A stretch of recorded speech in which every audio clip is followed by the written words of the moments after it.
Hello বন্ধুরা, creative গল্পের ঠেক চ্যানেলে তোমাদের সবাইকে স্বাগত। আর আমি আছি তোমাদের সাথে তনিমা। তোমরা সবাই শুনছো দ্রাক্ষানির পুনর্নির্মাণ সিজন 2।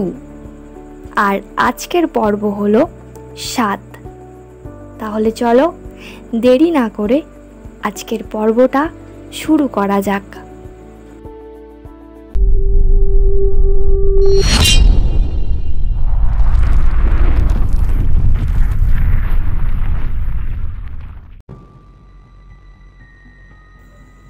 রাজন শিব মন্ত্র জপ করে শুরু করলেন নিজের অনন্ত জপ। কেদারনাথের দিকে প্রণাম করে এই মন্ত্র দ্বারা রাজন শুরু করলেন, কারণ এই মন্ত্র জপের ফলে কাম, ক্রোধ, লোভ ইত্যাদির ওপর নিয়ন্ত্রণ করা যায়, পাশাপাশি শত্রুদের পরাজিত করা যায়। এরপর রাজন বসলেন নিজের পরীক্ষায় উত্তীর্ণ হওয়ার জন্য কঠোর তপে। রাজন, তুমি কি অনুভব করছো? কোনো জ্ঞান প্রাপ্ত করতে আজও কি বাকি রয়ে গেছে অষ্টসিদ্ধ রাজ চক্রবর্তী রাজন ইন্দ্রাশিসের? তুমি কি আজও পরম জ্ঞান থেকে বঞ্চিত? রাজন ধ্যানস্থ অবস্থায় শুনতে পেলেন আকাশবাণী। রাজন গায়ত্রী মন্ত্র জপ করতে লাগলেন অনবরত। প্রশ্ন করছেন যিনি, উত্তর তিনি দেবেন না, তিনি শুধু পথ ভ্রষ্ট করবেন এখন বিবিধ প্রশ্নে। রাজন শুধুমাত্র জ্ঞানের পরীক্ষা দিয়েই সফল হবেন তা কিন্তু নয়, এখন ধৈর্য আর সংযমের পরীক্ষায় উত্তীর্ণ হওয়ার প্রয়োজন আছে। রাজনের গায়ত্রী মন্ত্র কেদারনাথের ফাঁকা চত্বরে যেন প্রতিধ্বনি হয়ে ফিরে আসছে। আদিদেব সন্তুষ্ট বলেই দেখা দিয়েছেন।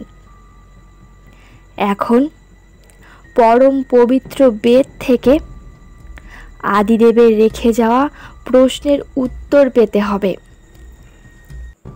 গায়ত্রী মন্ত্র জপ করেই সেই উত্তর মেলা যাবে। গায়ত্রী মন্ত্রের দেবতা হলেন সবিতা। ঋগ্বেদের 2য় মণ্ডলের 38 সূক্তের 7 থেকে 11 নম্বর মন্ত্রে সূর্য বা সবিতাকে সকল শক্তির উৎস বলে তার স্তুতি করা হয়েছে। এই মন্ত্রে বলা হয়েছে, হে সবিতা, তুমি অন্তরিক্ষ, জল, স্থল সকল কিছু সৃষ্টি করেছ। তুমি সকল ভূত, পশু পাখি, স্থাবর, জঙ্গম ইত্যাদিকে স্ব স্ব স্থানে রেখেছ।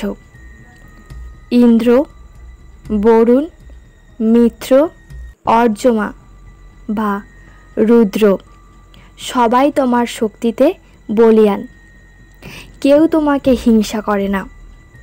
হে পরমেশ্বর, তোমার দ্যুতিমান জ্যোতিকে অর্থাৎ সকল প্রকার যুক্ত শক্তি এবং অপ্রকাশিত অতীন্দ্রিয় শক্তিকে আমরা নমস্কার করি।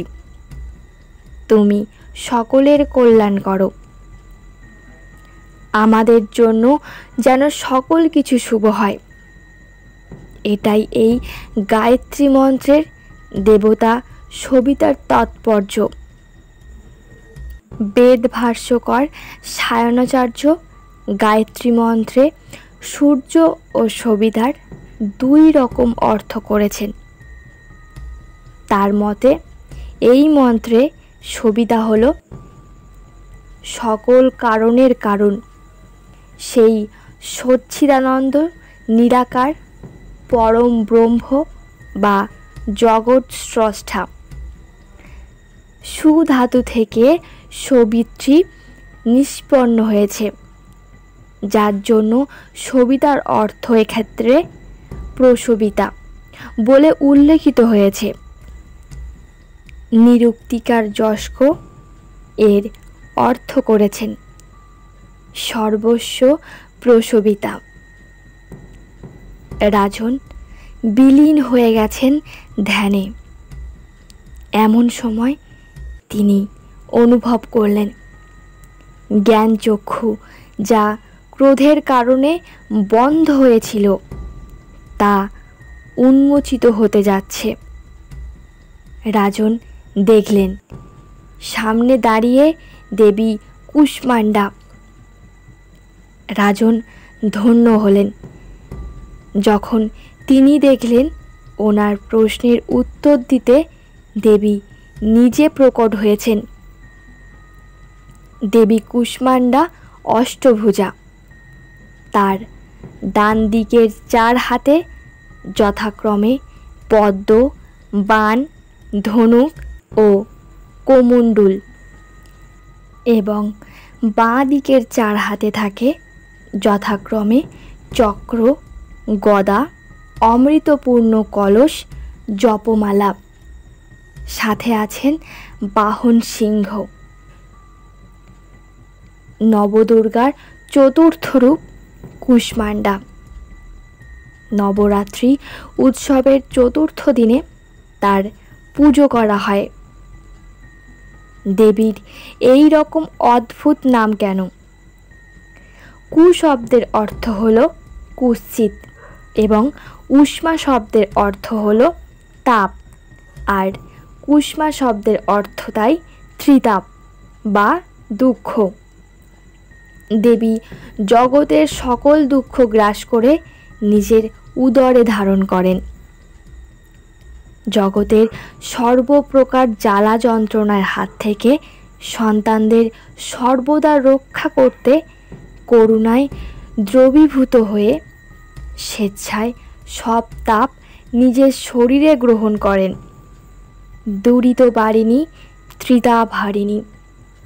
মায়ের নাম তাই কুষ্মান্ডা।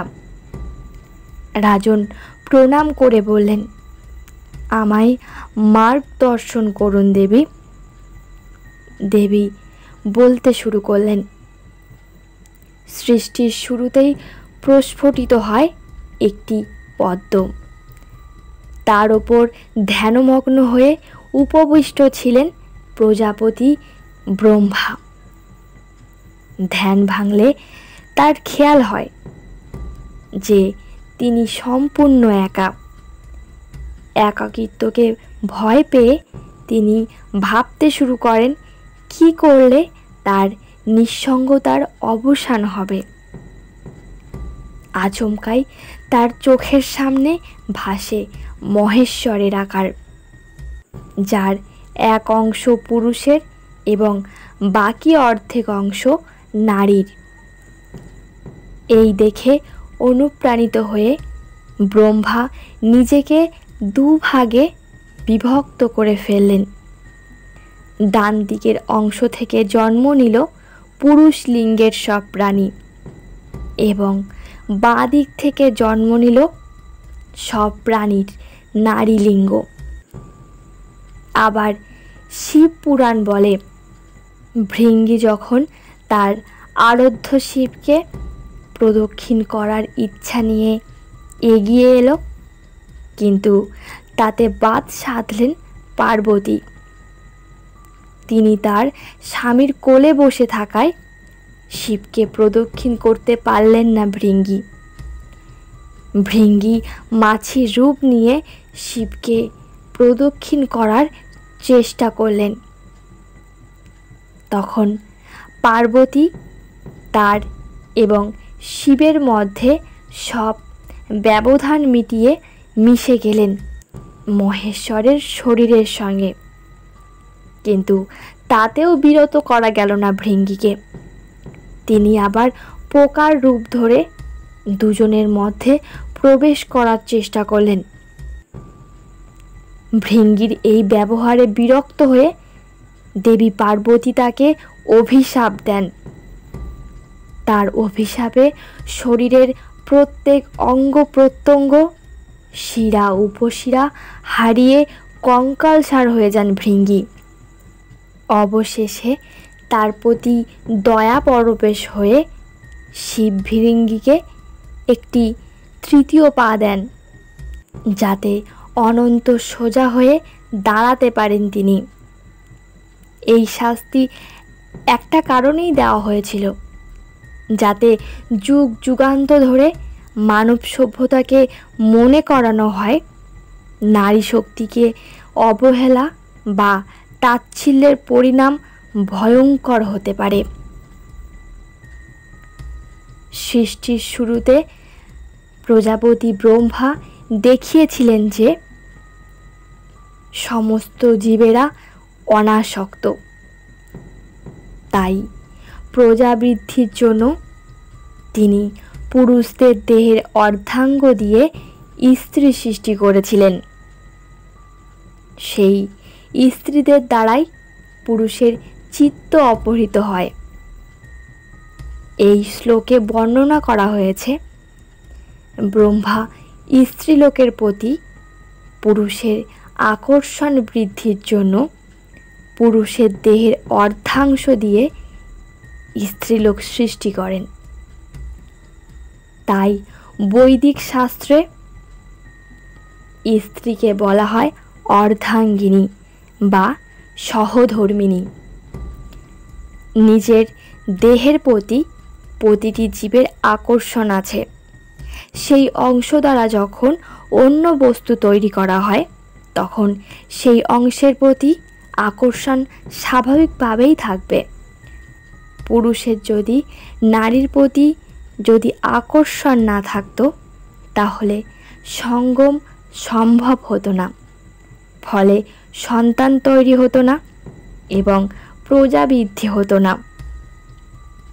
সেজন্য ব্রহ্মা সৃষ্টির আদিতে পুরুষের অর্ধাংশ দিয়ে নারী তৈরি করলেন, যাতে সৃষ্টি কার্যক্রম সঠিকভাবে চলতে থাকে।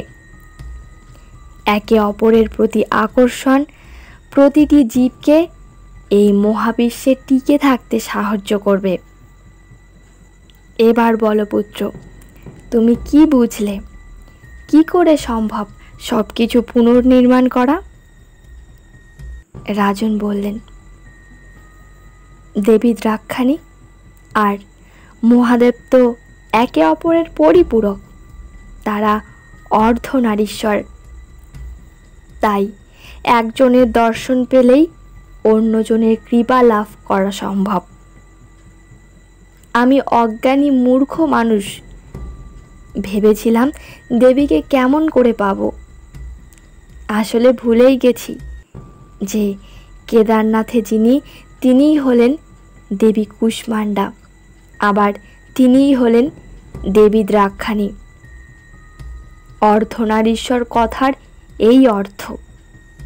আর অর্ধাঙ্গিনী কথাটি বলেছেন কারণ আমার অন্যায়, আমার অর্ধাঙ্গিনীর প্রতি অবিশ্বাস রাখা, তাকে পাতালে নিমজ্জিত করা, দ্রাক্ষা সাম্রাজ্যের শান্তি প্রতিষ্ঠা করতে গেলে হয়তো এক বড় লড়াই করতে হবে নিজেরই প্রতিষ্ঠিত শক্তির সাথে।